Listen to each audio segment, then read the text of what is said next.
안녕하세요. 강재현입니다. 빅터 프랭클의 죽음의 수용소에서를 읽었습니다. 그는 정신과 의사였지만 아우슈비츠에 수감되어 죽음의 문턱에 다녀왔는데요. 오늘은 그의 책에서 개인적으로 크게 다가왔던 몇 가지 장면들에 대해서 이야기해 보도록 하겠습니다.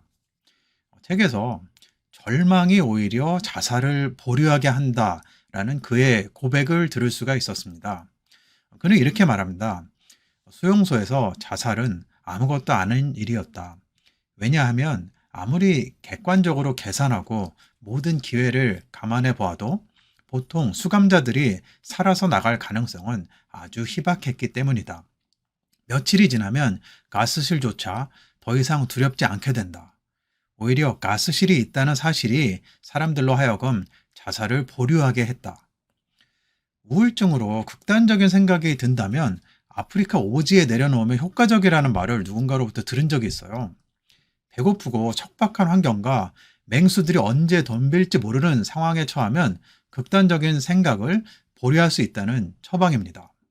우리가 평범하다고 느끼는 일상 중에 그 어떤 것도 당연한 것은 없습니다. 하지만 우리는 일상의 편익을 너무나도 당연하게 여기고 또 수시로 불평을 하면서 살아갑니다. 아울러 이 책은 수용소에서의 유머에 대해서 언급합니다. 강제 수용소에 예술 비슷한 것이 있다는 것만으로도 놀라워하는 사람들이 있을 것이다.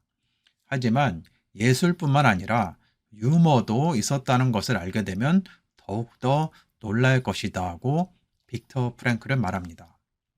문득 저는 군대 시절이 떠올랐는데요.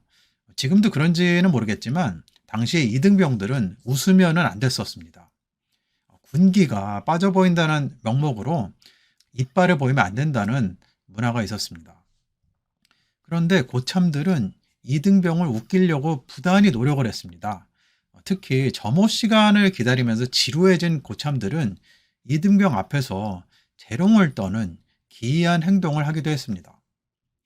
대체로 웃음을 참는 데 성공을 하지만 방심하는 순간 빵 터질 때가 있습니다. 그러면 점호가 끝난 뒤 상병 정도 되는 선임들에게 엄청 혼이 나곤 합니다. 분명히 슬픈 상황인데 웃음이 나온다는 게 믿기진 않지만 그때는 그랬습니다. 빅터 프랭클에 따르면 유머는 자기 보존을 위한 투쟁에 필요한 또 다른 무기였다. 이미 잘 알려진 대로 유머는 그 어떤 상황에서도 그것을 딛고 일어설 수 있는 능력과 초연함을 가르쳐 준다고 말합니다. 문득 그에게 있어서 수용소의 삶이란 어떤 의미로 다가왔을까 곰곰이 생각을 해보았습니다. 칼 세이건의 코스모스와 빅터 프랭클의 죽음의 수용소를 한번 비교해보면 흥미로운 점을 깨달을 수가 있게 되는데요. 코스모스란 책은 1980년대에 출간된 대중과학 서적으로 천문학을 대중에게 소개하고 이해를 도운 천문학자 칼 세이건의 유명한 저서입니다. 아우슈비츠에 수감되어 언제 죽게 될지 혹은 언제 풀려날지 모르는 극한의 공포 상황 속에서 삶의 의미를 찾고자 애쓰는 빅터 프랭클은 칼 세이건에 의하면 지구라는 창백한 푸른 점에서 끝을 알 수 없는 일시적인 삶을 살았습니다. 우주의 관점에서 볼 때 지구는 먼지보다도 작은 티끌 같은 행성이지만 내 관점에서 볼 때 이 지구는 태어나서 죽을 때까지 발을 딛고 살아가야만 하는 유일하고 거대한 곳입니다.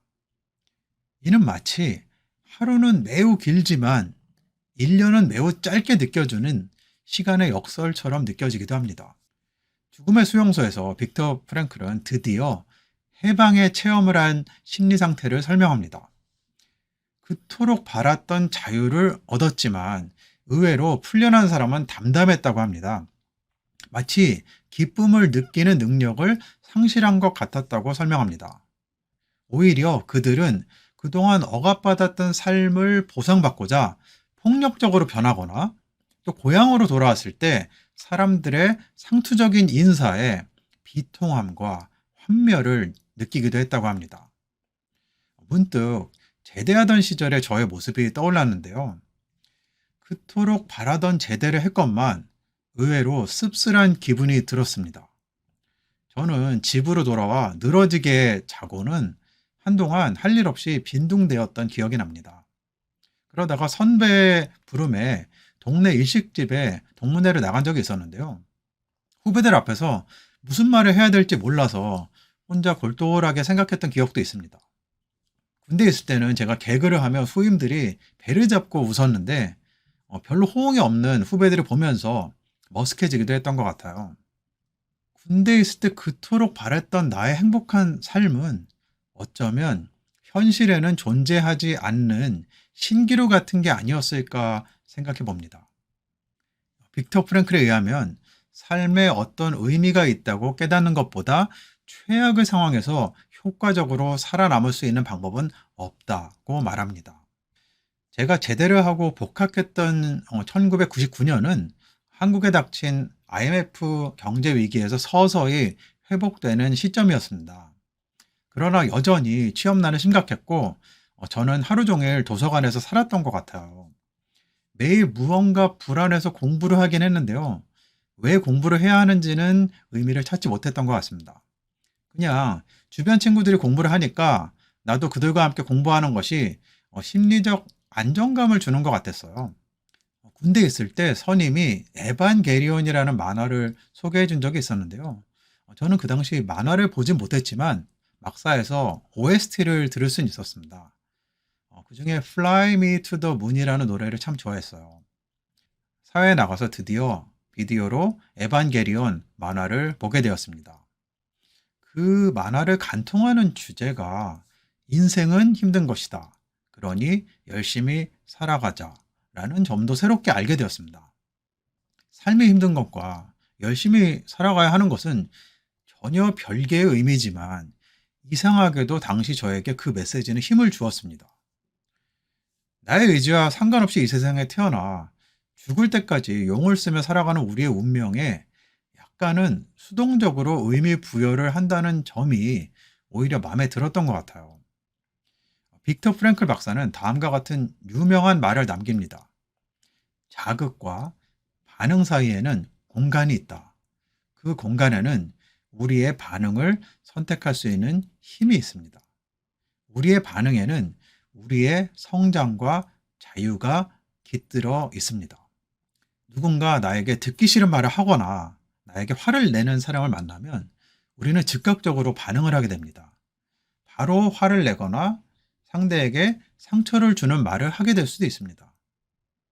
그리고 상대의 말과 행동에 바로 반응하면 실수하고 후회하기도 합니다. 상대에 대한 감정이 격해질 때 말을 하게 되면 절대로 내가 의도한 대로 상대방은 받아들이지 않습니다. 따라서 상대방이 나를 화나게 만들면 즉시 반응하는 것을 멈추고 잠시 생각할 기회를 가지면 효과적인 것 같아요. 빅터 프랑클은 인간은 사랑의 힘으로 자기가 사랑하는 사람이 잠재력을 발휘할 수 있도록 도와줄 수 있다라고 말합니다. 사실 그 교육 본래의 어원적 의미가요, 인간의 잠재력을 끌어올리는 것에 있다고 하는데요. 인간에 대한 사랑은 교육에 있어서 어쩌면 가장 필요한 덕목이 아닌가 하는 생각을 해보았습니다. 네, 오늘은 빅터 프랭클이 쓴 죽음의 수용소라는 책에서 제가 개인적으로 느꼈던 내용들을 첨가해서 이야기를 나누는 시간을 가져보았습니다. 시청해 주셔서 감사드립니다.